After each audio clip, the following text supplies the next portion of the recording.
Bueno, pues entonces empecemos. Muy bienvenidos todos a la presentación de un viaje que es absolutamente delicioso en muchos sentidos. En el gastronómico, en el vinícola, en el histórico. Vamos a, vamos a comer delicioso, vamos a probar vinos de clase mundial y a descubrir una zona de España muy rica en patrimonio. Uno no puede decir que conoce España aunque haya viajado a España.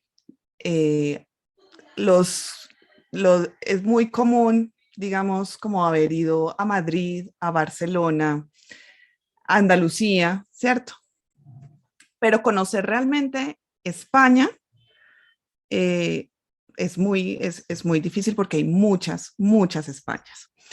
Para los que no me conocen, soy Juliana Hurtado, soy directora de Paideia. Y para los que no están familiarizados con Paideia, les cuento que somos la única agencia en Colombia especializada en viajes culturales. Nuestro objetivo no es el turismo tradicional, sino la realización de viajes que involucren todo un ambiente de aprendizaje. Es decir, es viajar con un sentido, es viajar con personas con intereses afines y sobre todo que nuestros viajes empiezan semanas antes de la partida porque siempre realizamos un curso de preparación y de contextualización histórica y cultural. Como todos nuestros viajes, en este no va a ser la excepción, vamos a tener previamente un curso, vamos a tener charlas, material de estudio que es completamente voluntario, pero que hace la diferencia total entre un turismo básico y toda una experiencia de viaje. Que yo sé que esto, pues yo estoy segura que eso es lo que ustedes realmente buscan. Y al finalizar mi presentación, una de las historiadoras de nuestra Academia para Viajeros les va a comentar un poco más sobre las sesiones de preparación y el curso que tenemos para ustedes. Como mencioné anteriormente, la historia, el arte, la gastronomía y el vino son para mí la combinación perfecta para un viaje cultural.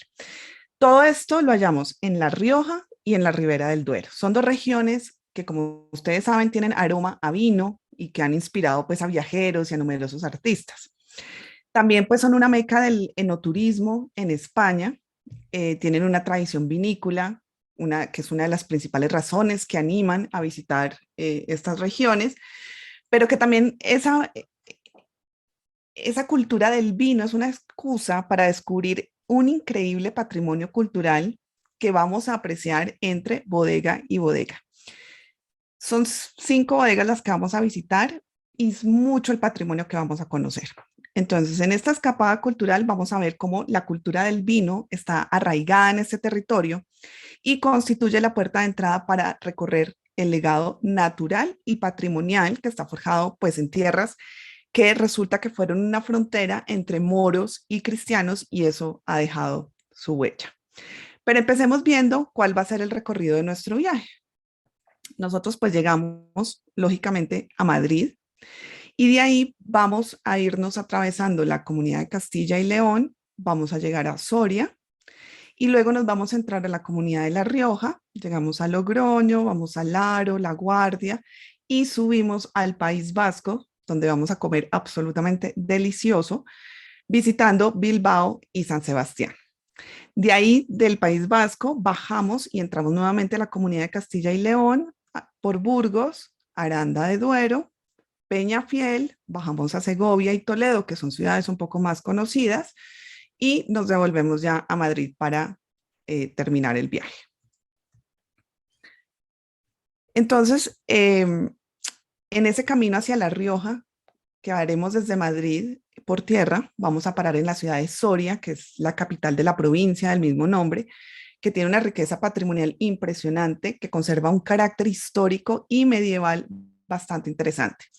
Allí en esta región que es considerada, digamos, ya del río Duero, visitaremos los Arcos de San Juan, un enclave muy especial en donde se asentó la Orden de los Hospitalarios de San Juan del Duero. Tras muchos años de abandono, en 1882 este lugar fue declarado Monumento Nacional. También vamos a visitar la ermita de San Satuario. Y cuenta la leyenda que en el siglo VI, el noble soriano Saturio, tras fallecer sus padres, repartió sus riquezas entre los pobres y se fue a vivir a unas cuevas junto al Duero. Y allá en un sobrio y místico oratorio en honor a San Miguel Arcángel, va a vivir durante 30 años de forma eremítica.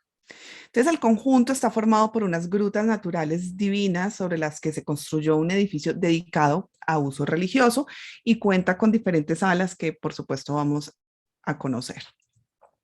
Ya en la ciudad de Soria, propiamente, nos vamos a dirigir al casco antiguo que vamos a recorrer caminando, pasando por la iglesia de Santo Domingo de Soria, que como pueden ver tiene una fachada típica del románico español.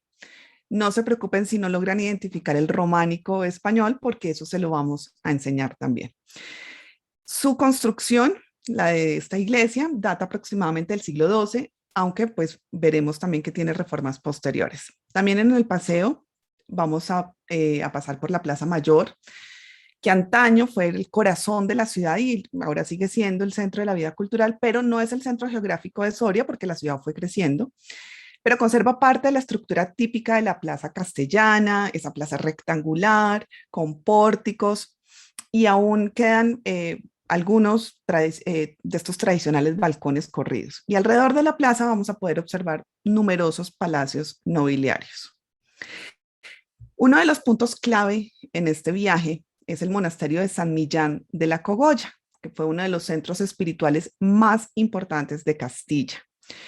Fue constituido a partir de una ermita rupestre y alrededor de la aureola mística de Emiliano, que también se conoce como Millán, que fue un ermitaño convertido en santo, porque se convirtió en un aglutinador, un verdadero aglutinador de la primitiva comunidad monástica. El primer asentamiento se conoció como el monasterio de Suso. Suso significa arriba en castellano antiguo.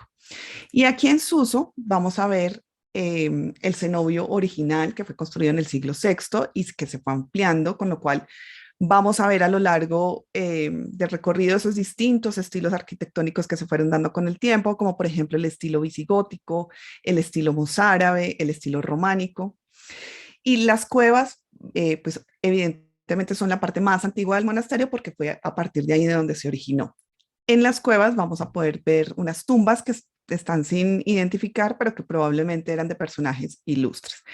También encontramos el sepulcro del santo, de San Millán, pero las reliquias fueron trasladadas al monasterio de Yuso, que vamos a ver ahorita, y es donde reposan actualmente. Este monasterio de Suso, con el apoyo de los reyes de Navarra primero y luego de los reyes de Castilla y León, se constituyó en el primer santuario de peregrinación de la comarca. Y la fama de los milagros realizados por el santo patrón fue creciendo con el tiempo y muchos peregrinos cuyo destino final era el Santiago, el destino era Santiago de Compostela con el camino de Santiago, se desviaban un poco del camino para venerar estas reliquias del santo. A mediados del siglo XI aproximadamente, la importancia de esta institución era muy considerable y la comunidad había aumentado tanto, de tal modo que fue necesario el traslado a un nuevo edificio que se construyó al fondo del valle y lo llamaron el monasterio de Yuso, que significa abajo. En Yuso no se conserva lastimosamente ni la iglesia primitiva ni el claustro, pero lo que podemos ver hoy en día es el edificio del siglo XVI.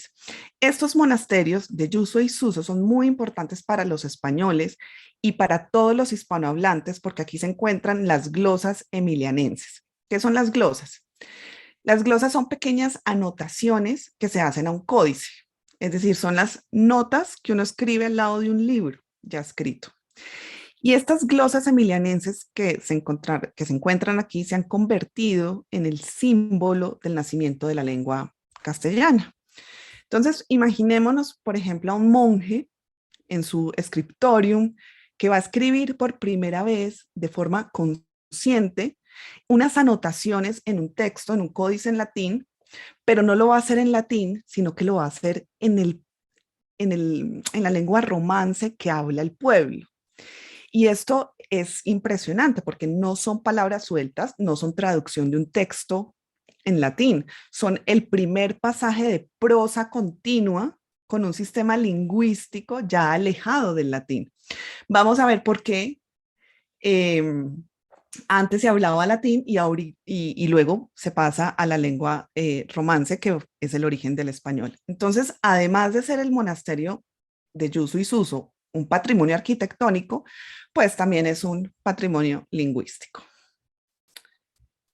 Continuamos ya, pues dejamos Soria, dejamos atrás la comunidad de Castilla y León para entrar a la comunidad de La Rioja.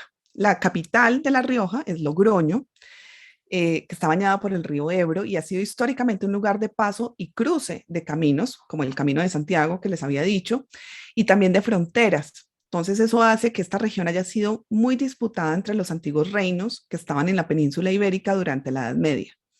Vamos a hacer un recorrido a pie por el casco antiguo. Es una ciudad muy linda. Veremos los restos de las murallas del Rebellín, que son los restos de la fortificación de la ciudad. Caminaremos por las calles más emblemáticas y antiguas de la ciudad, como por ejemplo, vamos a ir al barrio Cepo, a la Plaza de la Oca, a Rua Vieja, a la calle Mayor, a la Plaza del Mercado, el Espolón, entre otras cosas. Y aquí ya empezamos a respirar a cada paso ese aroma delicioso que nos encanta, que es el vino. Rumbo a la población del Ciego, haremos nuestra primera visita de bodegas. Vamos a llegar a las bodegas del Marqués de Riscal, que es premiado como el mejor viñedo y bodega de Europa este año, pero bueno, 2021, y el segundo del mundo. El primero creo que es una bodega de Argentina. Esta bodega de Marqués del Riscal fue fundada en 1858 y desde el 2006 apostó por el enoturismo con la inauguración de un espectacular complejo hotelero, obra del arquitecto Frank Gehry, que incluye un spa de vinoterapia y un restaurante con estrella Michelin, comandado por Francis Paniego. El edificio original, construido en 1860, alberga además la mayor colección de vinos antiguos del mundo, que se remonta a la primera añada de la bodega en 1862. Nosotros tenemos una prerreserva para alojarnos en este lujoso hotel, en este espectacular hotel, pero necesitamos confirmar las reservas antes de los primeros días de marzo, así que pues ahí les dejo el dato para que nos podamos alejar en este espectacular hotel. El vino más icónico del Marqués de Riscal es el Marqués de Riscal Reserva. Es un referente de los vinos de La Rioja, es uno de los vinos más famosos de España por su historia, por su consistencia de calidad y por haber sido elogiado por personalidades como, por ejemplo, Ernest Hemingway, por Salvador Dalí o Frederick Forsyth. Este edificio principal, pues como pueden ver, tiene un estilo muy, muy vanguardista. Es todo, pues, un icono, ¿no? Subiendo un poco en el mapa, vamos a llegar a la región de La Rioja Alavesa, que no es propiamente en La Rioja, o sea, en la comunidad de La Rioja, sino en el País Vasco. Pero los vinos comparten la denominación de origen de La Rioja. Allá vamos a ver un pueblito que es precioso, que se llama La Guardia, que conserva todo su perímetro amurallado, protegido por 5 puertas, evidentemente abiertas. Todas sus casas y sus palacios están construidos en piedra y bajo ellos tienen la particularidad de que las bodegas están ahí, abajo de los palacios y de las casas, y están por todo el pueblo. En nuestro recorrido por La Guardia, quiero, pues, por el casco antiguo, pues vamos a ver muchas cosas del pueblo, pero quiero destacar la plaza del ayuntamiento con el reloj de Carrillón, la iglesia de San Juan, la torre abacial, el paseo del Collado y la joya de La Guardia, pues además del vino, por supuesto, es la iglesia de Santa María de los Reyes, que conserva un espectacular pórtico pintado de estilo gótico, como pueden ver aquí. Continuamos hacia la población de Briones, donde vamos a encontrar nuestro segundo punto de vino, que es el Museo Bodega Dinastía Vivanco.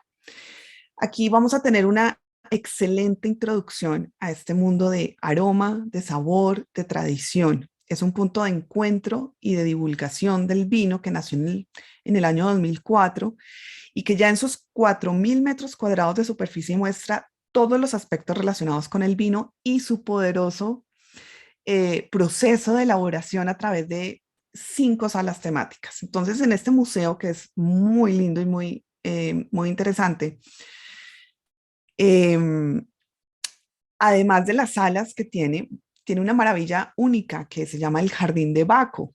Ustedes saben que Baco es el dios del vino. Y en ese jardín donde se admiran las más variadas tipologías de uvas y viñas, van a desfilar frente a nosotros nombres como por ejemplo el de Tempranillo, el Verdejo, el Merlot, o sea, hasta casi 200 variedades de uva que nos van a ayudar a entender lo que se esconde detrás de la etiqueta de una botella. Llegaremos a la población de Aro, que es famosa por la producción de vino desde la época romana. Es una de las ciudades más antiguas de España, o pueblos o villas, ¿no? Durante el siglo XIX, los bodegueros franceses se establecieron en la región con el ánimo pues, de criar vinos franceses, ¿cierto? Porque además es muy cerca a Francia. Pero una plaga de filoxera les obligó a utilizar las variedades autóctonas con las que consiguieron vinos que alcanzaron un mejor sabor. En esta villa, que es una villa, digamos, señorial, podemos pasear por sus calles, por sus plazas, nos vamos a tropezar con las casonas nobles, con el palacio renacentista de Paternina, vamos a ver un poco del barroco de los condes de Haro, la iglesia de Santo Tomás de los siglos XVI y XVII, obviamente el ayuntamiento, y en el ayuntamiento vamos a ver que alrededor del ayuntamiento se concentra una muy animada zona de tapeo para poder disfrutar las famosas tapas españolas con los mejores vinos. Tenemos una experiencia muy bonita en La Rioja y un día pues de la excursión vamos a madrugar temprano, vamos a tomarnos ya un desayuno pues tipo picnic porque la salida es bastante temprano para ver La Rioja desde las alturas. La experiencia de montar en globo aquí comienza desde poder participar en el inflado del globo y vamos subiendo hasta los cielos para volar encima de unos escenarios maravillosos de la naturaleza, como es el Valle del Ebro, los famosos viñedos rojanos y todos los espectaculares paisajes de la Sierra de Cantabria, por supuesto con una copita de vino en la mano. Después, una vez finalizada la experiencia del globo, nos vamos a dirigir a Bodegas Lecea, en donde estaremos más cerca que nunca del origen del vino. La bodega se encuentra ubicada en el barrio de Las Cuevas, se llama en el Cerrillo Vervalle de San Asensio, en plena Rioja Alta. Este cerro se encuentra totalmente excavado, formando como unos calados, que es un entramado como de subterráneos o de cuevas en calado, y allí descansan los vinos a una temperatura constante. Entonces la familia Lecea, generación tras generación, ha mantenido la tradición de elaborar los vinos en calados subterráneos donde pues reposan especialmente sus vinos. En estos calados subterráneos se alcanza una profundidad de 14 metros y una temperatura estable de 13 grados centígrados durante todo el año. Entonces, adentrarnos en ellos es como regresar al pasado, es entender la historia del vino y es trasladarnos hasta las más curiosas costumbres vinícolas de los antepasados riojanos, es ver cómo se hacía el vino desde épocas muy antiguas. Tiene una combinación de cubas de madera y de hormigón, que es un estilo que también tienen muchas bodegas, y eso le va a hacer entender a uno la evolución de la elaboración del vino. Allí, por supuesto, vamos a hacer una visita guiada con su respectiva cata. Ese día, pues hay que tener un poquito de temple porque después, por posición geográfica, digamos que tenemos inmediatamente otra visita, que es a las bodegas Muga. Entonces hay que guardar un poquito de temple para poder aguantar la siguiente cata. Las bodegas Muga fue fundada por la familia Muga en 1932 y allí se dan cita los métodos más tradicionales de elaboración con unas técnicas muy vanguardistas. Es la única bodega en España que tiene un maestro cubero y 3 toneleros propios. La bodega descansa en el histórico barrio de las Cuevas de San Asensio, también como el de Lecea, compuesta por unas 350 bodegas. Y años atrás, los agricultores de San Asensio elaboraban sus vinos pues en su propia bodega. Hoy en día, Bodegas Lecea es uno de los pocos cosecheros que sigue con esa labor. Y esta bodega se alza, pues, como ya les dije, sobre estos calados centenarios del siglo XVI. Allí no solo pues haremos la visita y la casa, sino que como también ya tenemos un poquito de vino en la cabeza, vamos a almorzar allí para que no nos cojan mucha ventaja los vinos. Posteriormente, entonces, continuamos hacia la ciudad de Bilbao, que es la puerta, digo yo, como al universo cultural vasco, que es otra cosa distinta, o sea, es otro mundo. Es una ciudad, Bilbao es una ciudad que es un ejemplo a nivel mundial de transformación urbanística y que ha mantenido una cultura y señas de identidad que la hacen única y singular. O sea, Bilbao pasó de ser de una ciudad industrial y pesquera venida a menos a ser toda una transformación urbanística. Obviamente, una de las visitas más icónicas de la ciudad es el Museo Guggenheim, situado al borde de la ría de Nervión. Este museo se caracteriza por esta moderna y desafiante arquitectura, que es obra del arquitecto Frank Gehry, el mismo arquitecto de la bodega del Marqués de Riscal que vimos anteriormente. Con más de un centenar de exposiciones y más de 10 millones de visitantes, no solo cambió la forma en la que los arquitectos y el público piensan en los museos, ¿cierto? Porque recuerden, o cuando uno va a un museo siempre ve pues un edificio con un estilo muy barroco, ¿no? Muy neoclásico, y aquí, pues evidentemente nos pega a la vista. También sino que también revitalizó, como les dije, esta dañada economía de Bilbao con un asombroso éxito. De hecho, el fenómeno de transformación de una ciudad a raíz de la construcción de una importante pieza arquitectónica se conoce como el efecto Bilbao. Por supuesto, vamos a entrar al museo para hacer una visita por sus colecciones. Después de Bilbao, vamos a visitar San Sebastián. Y hay ciudades que cautivan al pisarlas. Y no es una exageración decir que San Sebastián es una de ellas. Es una perla en el corazón del Golfo de Vizcaya. Donostia, como se le conoce en euskera, o cariñosamente Sanse, como también le dicen sus habitantes, es una mezcla de melancolía otoñal como con una modernidad pausada. Tiene indudablemente una personalidad vasca con cierta elegancia afrancesada, que es fruto de una herencia pues de la frontera con Francia, ¿no? Forjada por siglos de cercanía con el país vecino. San Sebastián es pequeña, así que se deja visitar fácilmente. Entonces vamos a caminar por la Concha, que es esa hermosa bahía, y por supuesto por el bullicioso Boulevard. Pero una de las características más atractivas de San Sebastián es, por supuesto, su gastronomía. Aquí es donde yo les digo que vamos a empezar a comer muy, muy rico. Bueno, en todo, pero aquí es la excelencia. En los últimos años, el prestigio de la cocina vasca y especialmente de San Sebastián ha ido creciendo significativamente hasta el punto de tener 19 estrellas Michelin. Pues son muy famosos también los pinchos, que es esta reivindicación de las tapas, o sea, es coger las tapas y llevarlas a otro nivel. Entonces, aquí se come rico y se puede acompañar la comida con, por supuesto, deliciosos vinos, todo un deleite para los sentidos. Como les expliqué en el mapa, después del País Vasco, empezamos a bajar nuevamente hacia la comunidad de Castilla y León y entramos a Burgos. Eh, ya nos vamos saliendo de los viñedos de La Rioja y de La Rioja Alavesa para entrar a los viñedos de la Ribera del Duero. Entrar a la provincia de Burgos es viajar a los orígenes de Castilla, con lo cual también es un poco viajar a una parte de nuestra historia.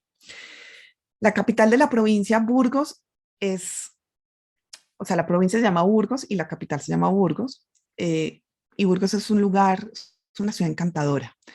Lo más famoso de Burgos es su gran catedral. Esta catedral tiene el honor de ser la primera española construida en estilo gótico clásico y de seguir los modelos franceses. Burgos en el siglo XIII era una ciudad muy activa, muy floreciente, que ya formaba parte del Camino de Santiago y por supuesto con una catedral muy famosa, originalmente era de estilo románico y luego pasó a este hermoso estilo gótico. Un recorrido por el centro histórico de Burgos, pues obviamente nos va a llevar por el Arco de Santa María, que es una de las puertas y torres de la muralla medieval de la ciudad. En el siglo XVI se añadió a la fachada la escultura del emperador Carlos V, rodeada de personalidades de la ciudad y de Castilla. Veremos el teatro principal y el Palacio de la Diputación y pues se nos aparecerá, por supuesto, la estatua del héroe de la ciudad, que es el Cid Campeador. De hecho, también en Burgos hay una ruta del Cid. También conoceremos la Plaza Mayor y la Cartuja de Miraflores, que es un monasterio habitado por monjes cartujos y un antiguo palacio de recreo de Enrique III. Es también el panteón real de los padres de la reina Isabel la Católica, que eran Juan II e Isabel de Portugal. Entre campos y viñedos y una exuberante vegetación de ribera del río y la carretera se vuelven a unir para llegar a Aranda de Duero, una de las ciudades castellanas más antiguas. En el corazón de su casco viejo se levanta la iglesia de Santa María, que es del siglo XII. El centro de Aranda de Duero se asienta sobre una red de bodegas subterráneas que ya veníamos viendo desde La Rioja y que vamos a seguir viendo en el Duero. Hay unos túneles excavados a partir de la Edad Media que forman una completamente intrincada telaraña de varios kilómetros, parcialmente visitable en la actualidad, no se pueden recorrer todos. Sobre el puente de las Tenerías vamos a poder disfrutar de unas panorámicas del Duero bastante hermosas. Finalizando la visita a Aranda de Duero, nos vamos a dirigir a la población de Peñafiel, una ciudad dominada sobre todo por la imponente silueta de su castillo que vemos en la imagen. Es una fortaleza del siglo X que acoge ahí en el castillo el Museo Provincial del Vino. No vamos a entrar al museo porque a los pies del castillo se levantan las bodegas Protos, que tiene unas antiguas instalaciones de crianza excavadas ahí, en el mismo cerro del castillo. Y la bodega moderna, como ven aquí abajo, es un llamativo edificio de acero, cristal y madera. O sea, todas estas bodegas les dio por hacer pues unas fachadas un poco vanguardistas. Es la bodega más visitada de la Ribera del Duero. Fue fundada en 1927. No solo es la primera bodega de la región, sino que además marca el inicio de la denominación de origen Ribera del Duero. O sea, realmente ellos son los que impulsan la industria vinícola aquí en la región. Posteriormente, Protos hizo una expansión a otra denominación, que es la denominación de origen Rueda. De ahí salen unos elegantes, muy elegantes vinos blancos de Verdejo. Entonces aquí vamos a realizar la visita, la cata y por supuesto el almuerzo. Nuestro siguiente punto en la ruta es la ciudad de Segovia, que ya entra, digamos, también como en los recorridos más comunes cuando uno visita España, por lo menos por primera vez. En diciembre de 1985, la UNESCO incluyó en su listado de ciudades patrimonio a la antigua ciudad de Segovia y, por supuesto, a su acueducto romano. Este acueducto de Segovia romano, pues, quita el aliento y sigue en uso. Esta es una obra de ingeniería romana que data del siglo I, tiene 166 arcos y en la ciudad se extiende a lo largo de 728 metros, alcanzando su altura máxima, que es de 28 metros, en la plaza de Azoguejo, donde uno puede, digamos, ahí probar el cochinillo y pasearse lo más de sabroso. Segovia es muy famosa también porque desde ahí Alfonso X el Sabio estudiaba el firmamento y Alfonso X el Sabio es un rey muy importante que hay que conocer. También es famosa porque Quevedo se inspiró en sus espacios y sobre todo en las gentes de Segovia para escribir su obra El Buscón Don Pablos. También porque aquí se imprimió un libro por primera vez en España, pero sobre todo porque en esta ciudad fue proclamada reina de Castilla Isabel I, la católica. Con lo que este hecho pues supuso para la historia. La residencia de Isabel y su esposo Fernando de Aragón fue este alcázar que vemos ahí, hoy el emblema por excelencia de la ciudad.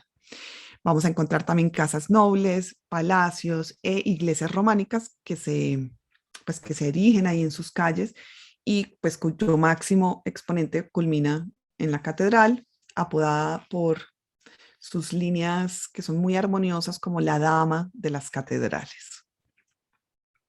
Vamos finalizando nuestro recorrido y llegamos a la ciudad de Toledo, que está a orillas del río Tajo.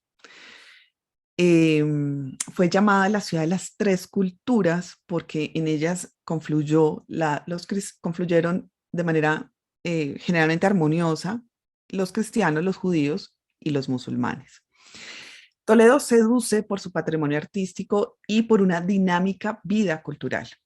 Su casco antiguo es pequeño, se deja caminar fácilmente, pero lo invita a uno a perderse en el tiempo y a imaginar historias. O sea, Toledo es una ciudad muy importante para la cultura, las traducciones de Toledo, eh, todo el conocimiento que se hizo aquí, que los traductores toledanos hicieron de los textos griegos, de los textos árabes, mucha parte del conocimiento matemático, médico, eh, astronómico, se dio por las traducciones que se hicieron aquí en Toledo.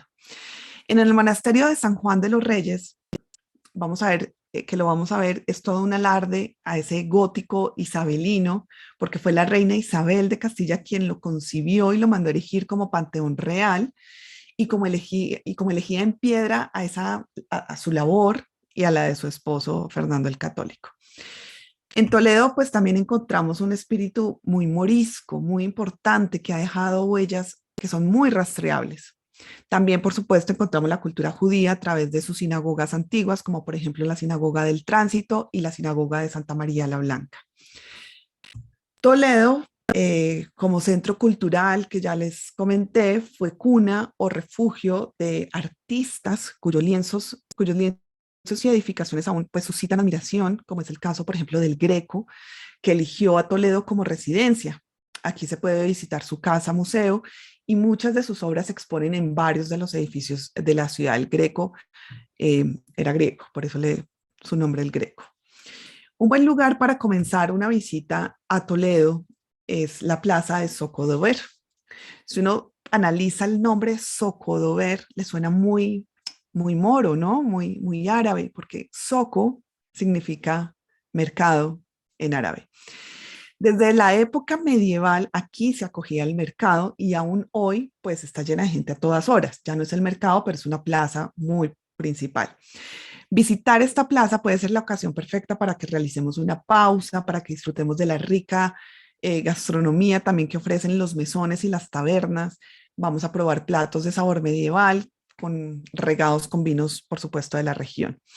Es imposible no parar en la catedral, que es el corazón de la ciudad, un templo inmemorial que fue consagrado a Santa María durante el reino visigodo, porque Toledo fue la capital pues del reino visigodo una vez cae el Imperio Romano.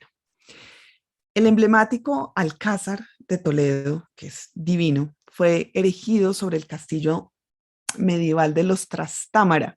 Los Trastámara son la dinastía de los reyes católicos. Se trata de una fortaleza alcázar.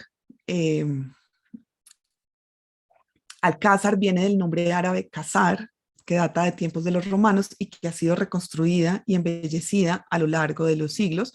Por supuesto, como pueden observar, sin perder su estampa, tiene una estampa muy imponente y un poco bélica también. Y es aquí en Toledo, una ciudad de iglesias, de mezquitas, de sinagogas y alcázares, una ciudad de leyendas e historias donde terminamos el recorrido antes de regresar a Madrid. Esta es la ficha técnica del viaje. Por supuesto, toda la información adicional se las enviaremos por correo electrónico, pero esto es un panorama general para responder alguna de las preguntas por anticipado que puedan llegar a tener. El 30 de mayo es la salida hasta el 10 de junio. Las tarifas por persona en porción terrestre es acomodación doble 3.750 euros, acomodación individual 4.750 euros. ¿Qué incluye ese precio? Pues todas las noches de alojamiento con desayuno, los traslados del aeropuerto, hotel aeropuerto, siempre y cuando se viaje con el grupo. Si tienen una ruta adicional porque se quieren quedar antes en otro lugar o después en otro lugar, esos traslados pues habrá que cotizarlos por aparte. Todo el recorrido lo haremos en transporte privado solo para nosotros. Están todas las entradas incluidas que les describí en el programa. Vamos a visitar las bodegas seleccionadas con las catas, con sus respectivas catas. Vamos a tener guías locales en cada uno de los pueblos o ciudades. Tenemos un seguro médico, una SIM card local o internacional para que, para que estemos conectados allí. Viene todo el programa de preparación académica en nuestra Academia para Viajeros, que ya Luz de María les va a explicar a continuación. Toda nuestra asistencia de acompañamiento antes del viaje, durante todas las etapas del viaje. No incluye los tiquetes aéreos internacionales, los almuerzos y cenas no descritas en el programa, las propinas que ahí puse aproximadamente 50 euros por persona, es un solo pago, con ningún gasto personal, una prueba PCR o antígenos en caso de ser requerido. España no nos pide PCR para entrar, sí, solamente estar vacunados. Seguro de cancelación, tenemos la opción de que ustedes lo adquieran por $80, que cubre hasta $5.000 en caso de que un día antes o unos días antes no se pueda viajar por algunas de las razones que el seguro contempla, que también les haremos llegar en caso de que estén interesados. Y los suplementos de seguro médico para las personas mayores de 65 años. ¿Cuáles son nuestros requisitos de viaje? Pasaporte con 6 meses de vigencia, por supuesto, el carnet de vacunación COVID-19 físico o digital, con esquema de vacunación completo. España ya está exigiendo preferiblemente 3 dosis. Y la última dosis no puede ser, tiene que ser antes de 14 días del viaje. Las fechas de pago que están aquí pues son indicativas. Para hacer la reserva del viaje es necesario hacer 500 euros, de 500 euros se abonan al pago total. Y la idea es que desde el 20 de marzo pues tengamos el 50% del valor del viaje y el 30 de abril el 100% del pago del saldo total de viaje. Sin embargo, una vez ustedes hagan la reserva, nos pueden proponer otra fecha de pago que mejor les convenga. Lo importante es que un mes antes de la salida, o sea, el 30 de abril, ya esté pagado completamente el viaje. Entonces voy a dejar de compartir mi pantalla, voy a darle paso a Luz de María que nos explique brevemente qué es lo que nos vamos a encontrar en este curso de preparación antes del viaje y paso a responder preguntas o dudas que puedan llegar a tener con respecto a este delicioso viaje. Así que Luz de María, si estás por ahí. Sí, aquí estoy. Bueno, listo. Pues muchísimas gracias, Juliana, y muy buenas tardes para todos. Yo soy Luz de María Muñoz, historiadora, y como ya vieron ustedes en la presentación de este viaje, estamos ante un país que es sumamente rico en historia. Bueno, pues hay muchos países que tienen una historia ancestral padrísima y España no se queda atrás. Con respecto al vino, fíjense que ahí es una relación casi íntima, ¿cierto?, entre España y el vino. Ahí en España, por ejemplo, algunos daticos, y ahorita les cuento el programa que tenemos pensado para prepararlos a ustedes para que sean, como lo mencionaba Juliana, viajeros conscientes. Es decir, que ya estando ahí, ustedes no solamente sepan apreciar el vino, por supuesto que se van a tomar, sino que también en el sitio en donde estén parados, ustedes sepan exactamente qué fue lo que pasó, si les hablan del Cid, si les hablan de Alfonso X, si les hablan de Isabel la Católica, y si les hablan del Califato de Córdoba, que ustedes sepan, sí, claro, ¿no? Pues es que aquí pasó, y bueno, quizás no se lo aprendan completamente, pero sí es muy importante que ustedes tengan el antecedente para tener otra sensación en el viaje. Se los digo yo por experiencia. Entonces, pues imagínense que en España se cultivan viñedos, es el país más bien en donde más se cultivan viñedos. O sea, en las 17 comunidades autónomas de España se cultivan viñedos.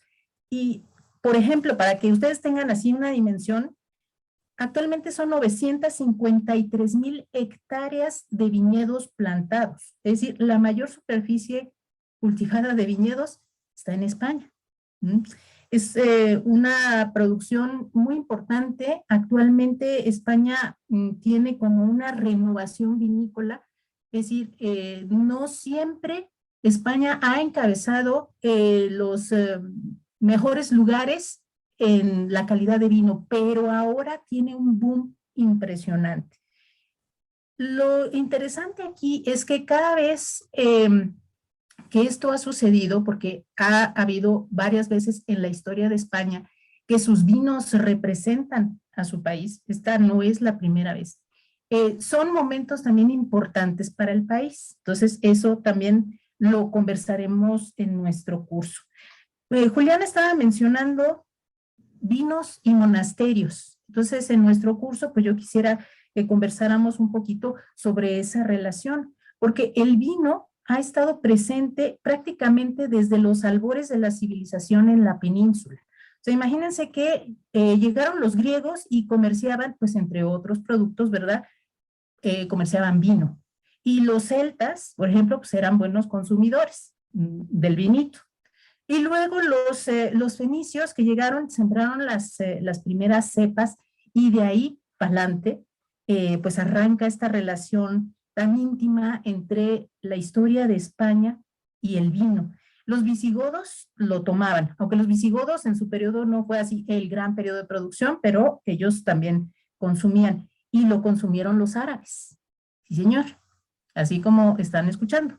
Aunque el Islam prohíbe el consumo de alcohol, en el califato, bueno, pues sí, también se consumía.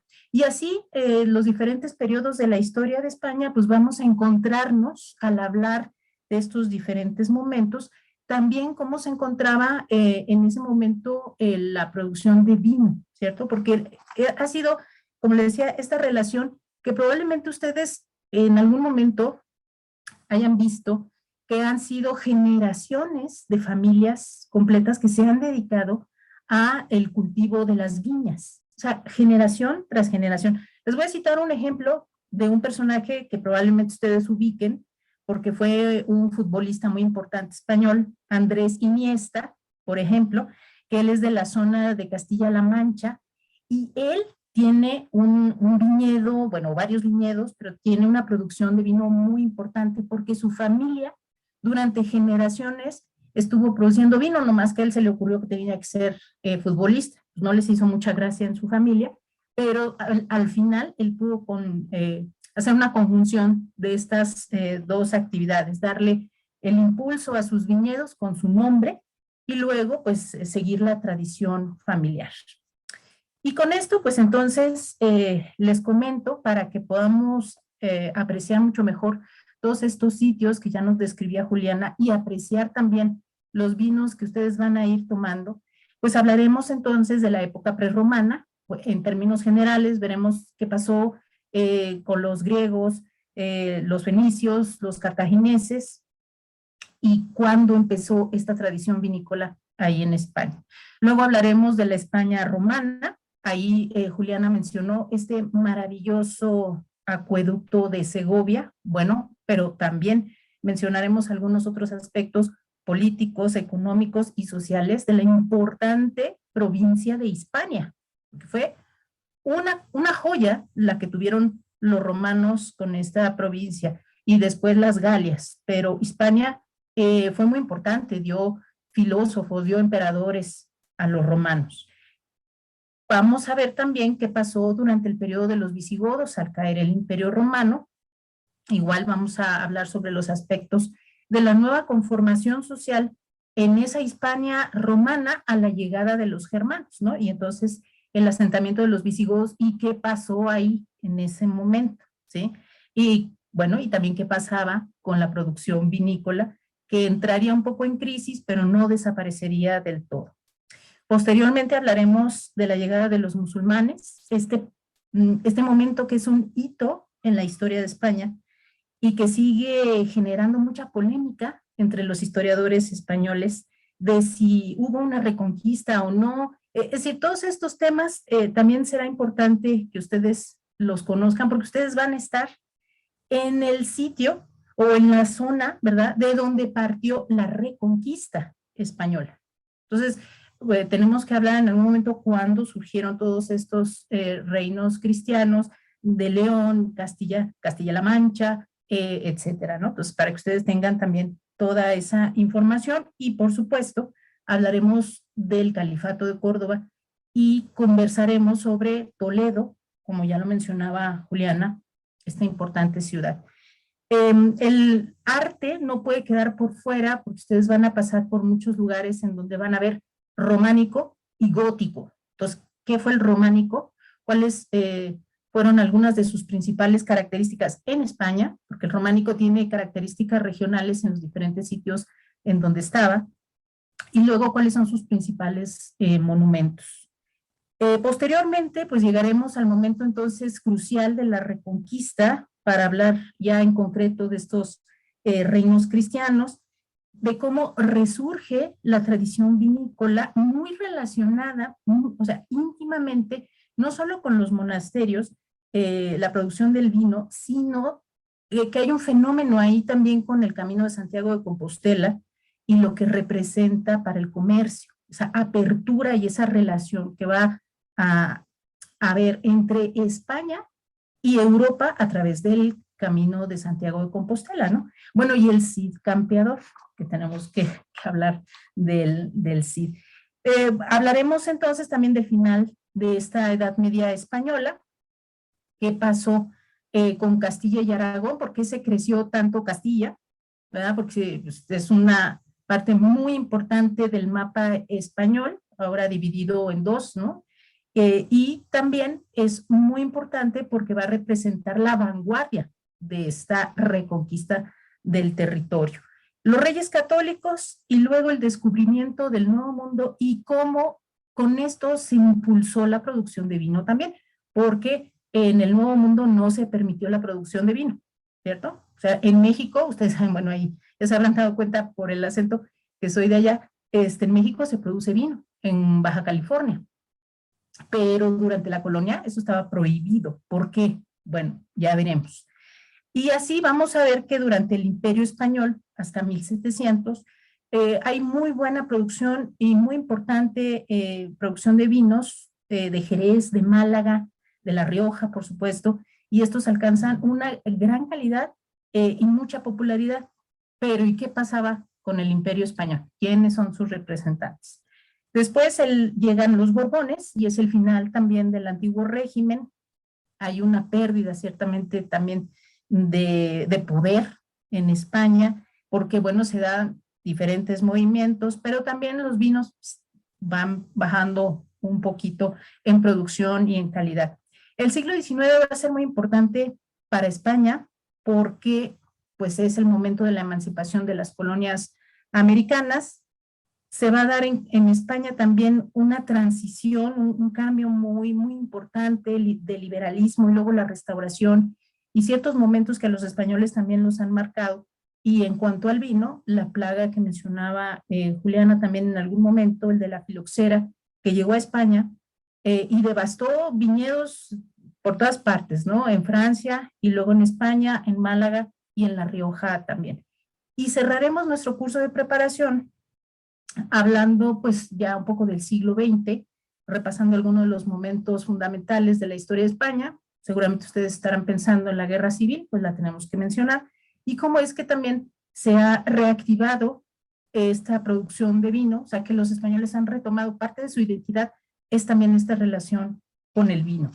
Cada uno de estos temas los vamos a preparar a través de uno o dos videos, en donde explicaremos estos detalles y tendremos también para ustedes pues una bibliografía sugerida, ¿verdad? Para que ustedes puedan acercarse al tema de la historia de España y sus principales episodios.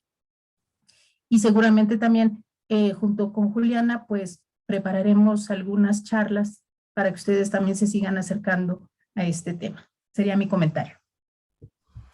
Gracias, Luz. Yo simplemente quería agregar a este completísimo curso de preparación un par de masterclass sobre, pues sobre los vinos. O sea, vamos a traer un sommelier que nos explique, que nos prepare sobre las características principales de los vinos de La Rioja y de los vinos del Duero para que no lleguemos, para que lleguemos como alumnos aventajados un poquito. Y lleguemos a disfrutarlo mucho mejor. Este es un viaje que no es típico de turismo de vinos, porque como se dan cuenta, creo que es único en cuanto a la preparación que tenemos, cómo se mezcla el vino, la cultura, la historia con el actual vivir, con la arquitectura, con el arte. Entonces, en ese sentido, no es el típico viaje a España a probar vinos, sino que es realmente un viaje único, exclusivo, porque todo este material es exclusivo para los viajeros, que es algo que no van a encontrar en ninguna otra parte.